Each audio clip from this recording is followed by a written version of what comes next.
আসসালামু আলাইকুম রহমতুল্লাহ।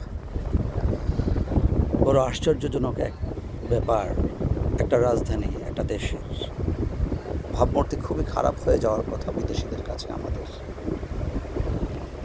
যে শহরে চলার জন্য বিআরটি অথরিটির থেকে ড্রাইভিং লাইসেন্স নিতে হয়, গাড়ির কাগজপত্র আপ টু ডেট রাখতে হয়, রাস্তায় এত ট্রাফিক ব্যবস্থাপনা, এত তদারকি, কাগজপত্র ঠিক আছে কি না, না হয়তো জরিমানা, মামলা।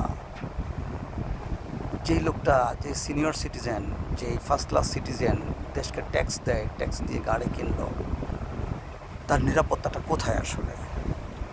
তার পাশে দিয়ে একটি রিক্সা, একটি ভ্যান, একটি মহাসড়ক। এটা বৈষম্য নয়। এই এই অব্যবস্থাপনার জন্য দায়ী কে আসলে? কে নিয়ন্ত্রণ করবে? বড়ই ভাবনার বিষয়। কারো জানা থাকলে জানাবেন।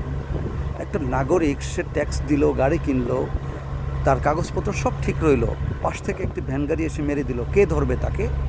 তাকে ধরার ওয়েটা কি? মহাসড়কে মোটর চালিত গাড়ি চলবে, পেশি চালিত গাড়ি শাখা সড়কে চলবে। আর কি এক অগোছালো অবস্থা! কোনো অথরিটি আছে বলে আমার মনে হয় না। আর ট্রাফিক ব্যবস্থাপনার কাজটা কি? আর কে দেখবে এই অব্যবস্থাপনা? কে গুছাবে? বড়ই হতাশাজনক একটি ব্যাপার।